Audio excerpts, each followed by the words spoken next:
The ghost smiled thoughtfully and waved its hand, saying as it did so, "Let us see another Christmas." Scrooge's former self grew larger at the words, and the room became a little darker and more dirty. The panels shrunk, the windows cracked, fragments of plaster fell out of the ceiling, and naked laths were shown instead. But how all this was brought about, Scrooge knew no more than you do. He only knew that it was quite correct, that everything had happened so, that here he was alone again when all the other boys had gone home for the jolly holidays. He was not reading now, but walking up and down despairingly. Scrooge looked at the ghost, and with a mournful shake of his head, glanced anxiously towards the door. It opened, and a little girl, much younger than the boy, came darting in, and putting her arms around his neck, and often kissing him, addressed him as her dear, dear brother. "I have come to bring you home, dear brother," said the child, clapping her tiny hands and bending down to laugh. "To bring you home, home, home." "Home, little fan?" returned the boy. "Yes," said the child, brimful with glee. "Home for good and all, home for ever and ever. Father is so much kinder than he used to be. At home's like heaven. He spoke so gently to me one dear night when I was going to bed that I was not afraid to ask him once more if you might come home, and he said yes, you should, and sent me in a coach to bring you. And you're to be a man," said the child, opening her eyes, "and are never to come back here. But first, we'll be together all the Christmas long and have the merriest time of all." "You are quite a woman, little fan," exclaimed the boy. She clapped her hands and laughed, and cried to touch his head, but being too little, laughed again and stood on tiptoe to embrace him. Then she began to drag him in her childish eagerness towards the door, and he, nothing loth to go, accompanied her.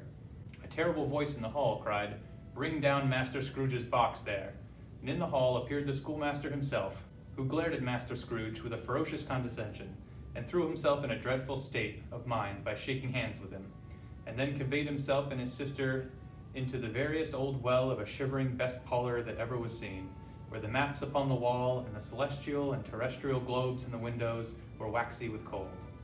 Here he produced a decanter of curiously light wine, and a block of curious heavy cake, and administered installments of these dainties to the young people, at the same time sending out a meager servant to offer a glass of something to the postboy, who answered that he thanked the gentleman, but if it was the same tap as he had tasted before, he had rather not. Master Scrooge's trunk being by this time tied up on the top of the chaise, the children bade the schoolmaster goodbye right willingly, and getting to it, drove gaily down the garden sweep, the quick wheels dashing the hoar frost and snow from the dark leaves of the evergreens like spray. "Always a delicate creature whom a breath might be withered," said the ghost, "but she had a large heart." "So she had," cried Scrooge. "You're right. I will not gainsay it, spirit. God forbid." "She died a woman," said the ghost, "and had, as I think, children." "One child," Scrooge returned. "True," said the ghost, "your nephew." Scrooge seemed uneasy in his mind, and answered briefly, "Yes." Although he had but that moment left the school behind him, they were now in the busy thoroughfares of the city, where shadowy passengers passed and repassed, where shadowy carts and coaches battled for the way, and all the strife and tumult of the real city were. It was made plain enough by the dressing of the shops that here too it was Christmas time again, but it was evening and the streets were lighted up. The ghost stopped at a certain warehouse door and asked Scrooge if he knew it. "I know it," said Scrooge. "I was apprenticed here."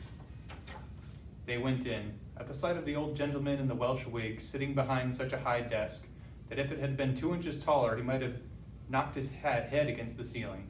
Scrooge cried in great excitement, "Why, it's old Fezziwig! Bless his heart, it's Fezziwig alive again!" Old Fezziwig laid down his pen and looked up at the clock, which pointed to the hour of 7. He rubbed his hands, adjusted his capacious waistcoat, laughed all over himself from his shoes to his organ of benevolence, and called out in a comfortable, rich, oily, fat, jovial voice, "Yo-ho there, Ebenezer! Dick!" Scrooge's former self, now grown a young man, came briskly in, accompanied by his fellow prentice. "Dick Wilkins, to be sure," said Scrooge to the ghost. "Bless me, yes, there he is. He was very much attached to me, was Dick. Poor Dick, dear, dear." "Yo-ho, my boys," said Fezziwig. "No more work tonight. Christmas Eve, Dick. Christmas, Ebenezer. Let's have the shutters up," cried old Fezziwig, with a sharp clap of his hands, "before a man can say Jack Robinson." You wouldn't believe how those two fellows went at it. They charged into the street with the shutters 1, 2, 3, had 'em up in their places 4, 5, 6, barred 'em and pinned 'em 7, 8, 9, and came back before he could get to 12, panting like racehorses.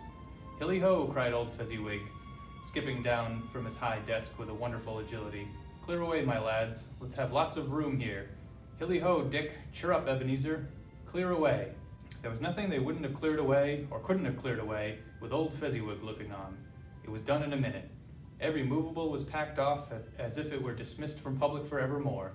The floor was swept and watered, the lamps were trimmed, fuel was headed upon the fire, and the warehouse was as snug and warm and dry and bright as a ballroom, as you would desire to see upon a winter's night. In came a fiddler with a music book, and went up to the lofty desk, and made an orchestra of it, and tuned like 50 stomach aches. In came Mrs. Fezziwig, one last substantial smile. In came 3 Miss Fezziwigs, beaming and lovable. In came the 6 young followers whose hearts they broke. In came all the young men and women employed in the business. In came the housemaid with her cousin, the baker. In came the cook with her brother's particular friend, the milkman. In came the boy from over the way, who was suspected of not having board enough from his master, trying to hide himself behind the girl from next door, but one who proved to have had her ears pulled by her mistress.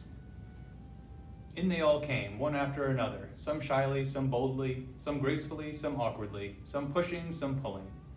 In they all came, anyhow and everyhow. Away they all went, 20 couples at once, hands half round and back again the other way, down the middle and up again, round and round in various stages of affectionate grouping.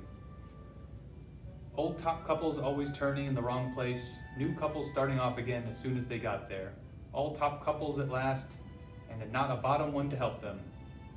When this result was brought about, old Fezziwig, clapping his hands to stop the dance, cried out, "Well done," and the fiddler plunged his hot face into a pot of porter, especially provided for that purpose. But scorning rest, upon his reappearance, he instantly began again, though there were no dancers yet, as if the old fiddler had been carried home exhausted on a shutter, and he were a brand new man resolved to beat him out of sight or perish. There were more dances, and there were more forfeits, and more dances, and there was cake, and there was negus, and there was a great piece of cold roast, and there was a great piece of cold boiled, and there were mince pies and plenty of beer. But the great effect of the evening came after the roast and boiled, when the fiddler, an artful dog, mind, the sort of man who knew his business better than you or I could have told him, struck up Sir Roger de Coverley. When old Fezziwig stood out to dance with Mrs. Fezziwig, top couple too, with a good stiff piece of work cut out for them, 3 or 4 or 20 pair of partners, people who were not to be trifled with, people who would dance and who had no notion of walking. But if they had been twice as many, 4 times, old Fezziwig would have had a match for them, and so would Mrs. Fezziwig. As to her, she was worthy to be his partner in every sense of the term. If that's not high praise, tell me higher, and I'll use it. A positive light appeared to issue from Fezziwig's calves. They shone in every part of the dance like moons. You couldn't have predicted at any given time what would have become next of them. And when old Fezziwig and Mrs. Fezziwig had gone all through the dance, advanced and retire, both your hands to your partner, bow and curtsy, corkscrew, thread the needle and back again to your place, Fezziwig cut so deftly that he appeared to wink with his legs, and came upon his feet again without a stagger. When the clock struck 11, this domestic ball broke up. Mr. and Mrs. Fezziwig took their stations, one on either side of the door, and shaking hands with every person individually as he or she went out, wished him or her a Merry Christmas. And everybody had retired but the 2 prentices. They did the same to them, and thus the cheerful voices died away, and the lads were left to their beds, which were under a counter in the back shop.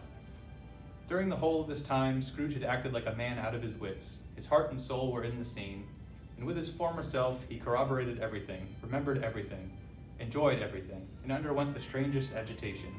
It was not until now, when the bright faces of his former self and Dick were turned from them, that he remembered the ghost, and became conscious that it was looking full upon him, while the light upon his head burnt very clear. "A small matter," said the ghost, "to make these silly folks so full of gratitude." "Small," echoed Scrooge. The spirit sighed to him to listen to the 2 apprentices, who were pouring out their hearts in praise of Fezziwig, and when he had done so, said, "Why, is it not? He has spent but a few pounds of your mortal money, 3 or 4 perhaps. Is that so much that he deserves this praise?" "It isn't that," said Scrooge, heated by the remark, and speaking unconsciously like his former, not his latter self. "It isn't that, spirit. He has the power to render us happy or unhappy, to make our service light or burdensome, a pleasure or a toil. Say that his power lies in words and looks, in things so slight and insignificant that it is impossible to add and count him up. What then? The happiness he gives is quite as great as if it cost a fortune. He felt the spirit's glance and stopped. What's the matter? Asked the ghost. Nothing particular, said Scrooge. Something, I think, the ghost insisted. No, said Scrooge, no. I should like to be able to say a word or two to my clerk just now, that's all. His former self turned down the lamps as he gave utterance to the wish, and Scrooge and the ghost again stood side by side in the open air. My time grows short, observed the spirit. Quick! This was not addressed to Scrooge, or to anyone else he could see, but it produced an immediate effect, for again Scrooge saw himself. He was older now, a man in the prime of his life. His face had not the harsh and rigid lines of later years, but it had begun to wear the signs of care and avarice. There was an eager, greedy, restless motion in the eye, which showed the passion that had taken root, and where the shadow of the growing tree would fall.